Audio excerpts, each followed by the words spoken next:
Okay. So I am getting ready to start on Alice. And I'm going to start with pink. And 1 moment, please. The pink is named, it's Rosebud from Miss Lillian's. I've used her paint before, and it's real user-friendly. I had not been a chalk paint person at all. I started painting furniture almost 4 years ago.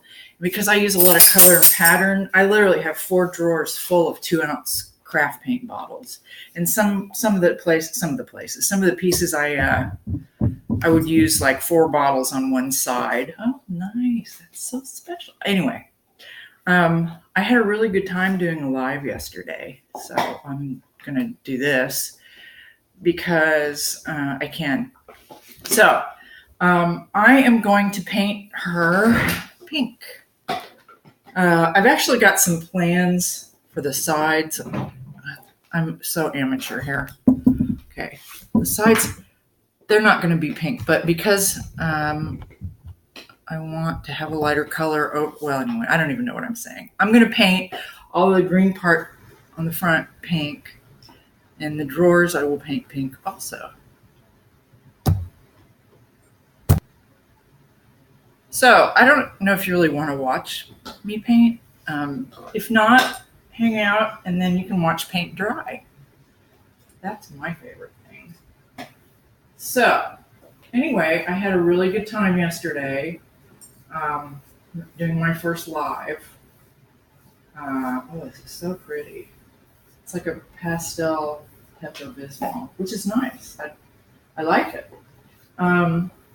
Anyway, so I'm wanting to grow my business because I'm 57 years old and I don't have a job. So I thought I would start making videos because I have a lot of people that I see that I admire that are other furniture artists who do that. And like I said, I had a really good time making the live yesterday, and I am a ham. I did do stand-up comedy in my 30s.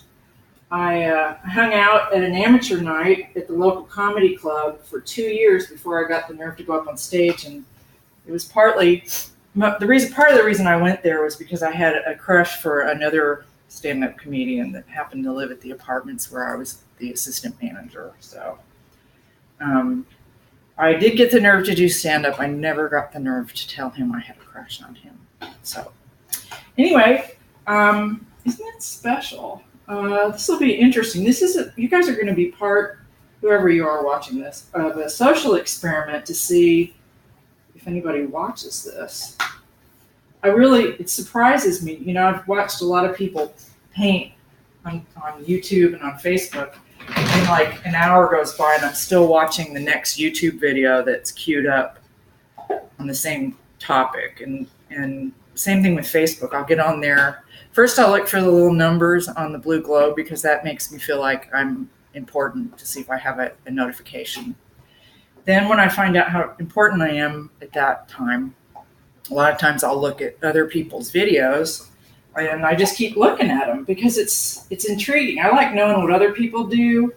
I don't consider myself new at this, but I do know that I have a lot to learn. So I just really love doing this. I will share this with you too. This started for me almost 4 years ago. I was painting furniture in my house, did it all kind of Mary Englebright style color and pattern and stuff. And then once I pretty much finished everything that had wood on it in my house, I started painting dressers for kids in foster care. I donated them. So some of these kids had nothing. They were going from, it was bad enough they were going from a shelter, but the reason they were going from a shelter into foster care was while their homes were being investigated for abuse or neglect. So I decided that I would paint something happy for these kids to have, to look at, to smile, and to call their own. And I get a lot of joy from that. So people started seeing my work and asking me why I didn't sell it.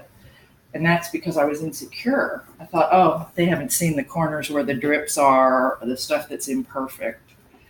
And I decided that I would act in the face of that fear, and I started selling. And that was about almost 3 years ago. I haven't been real ambitious with it, more than just kind of a hobby, and it's kind of a confidence booster when somebody likes what I do. I've tried a lot of things. I failed at a lot of things. I've tried shows. It's like Goldilocks trying to find the right place for my business. So where was I? I had a point.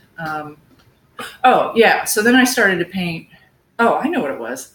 About the time I went from doing the foster kid furniture to painting to sell, I made an observation that one of the things that was the biggest payoff for me about painting was knowing that it made people happy to look at my stuff. I've had lots of people say they smile when they see it, and it's really my mission to bring joy to anyone who needs it. And to me, I think that's everyone.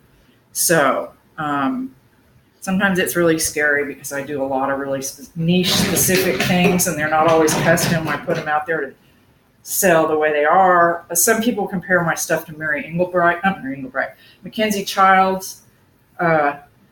So if you're familiar with that, you know that's pretty taste specific, I guess would be a good way to put it.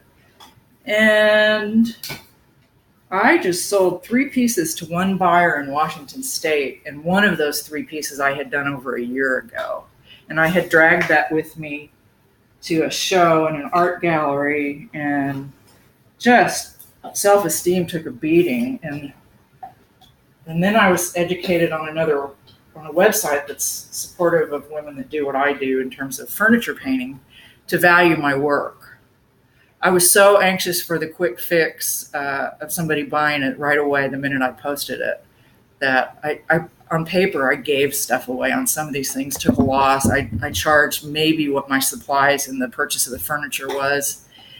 And that was because I didn't have any self-confidence there. But the more I've done, the more I've increased my price based on knowing that I have more value, the more I've had things go out to customers that don't come back as, wow, the whole thing came undone the minute I got it home, paint on my floor that fell off. Anyway, I'm really starting to get chatty. This is the part where I have a friend that says if you talk beyond a certain amount of time, it's all ego talking. So I'm not going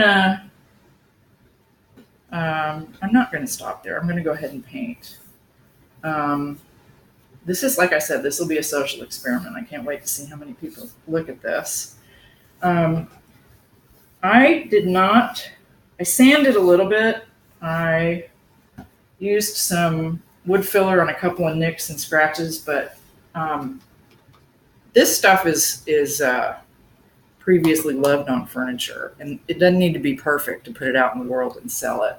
And it doesn't need to be perfect for yourself. I mean, it's I don't know, it's like the Velveteen Rabbit. It's real. So anyway, normally you don't have to sand with chalk paint. And I only did this a little bit because I'm going to probably do some taping and striping on parts of this, which you'll see later. But, and also you don't have to prime with chalk paint. I don't always not prime. Sometimes I do prime because, like I said, when I started out, I did acrylic, and I found it took a whole lot of color to cover. And when I found out that if I used a primer underneath, it took less paint, that was a good thing. I use Zinsser Bullseye 123 primer. It's water-based, doesn't require sanding, doesn't require, it doesn't require priming. It is a primer. And a lot of times, I do a lot of black and white. I do a lot of black and white Harlequin diamonds and stripes and stuff. And a lot of times, I'll leave that as my white in the background, so it's like a step saver. I cannot believe I am painting on a video. This thing I'm using is called Clipchamp, and I keep calling it chip clip, or it sounds like, I don't know. It's hard to say, but it's kind of cool. And I don't have anything else after that. So once I'm done doing the pink, This is like the middle pink. I'm using 3. This will probably be 2 coats. And once I finish this, I will start stenciling. And I'm going to stencil and layer different colors, different shades of pink, throw in some pink metallic. And then I'm going to paint over the top of that with another pattern. And then finally, Alice will go on the front. I have a silhouette of Alice in Wonderland.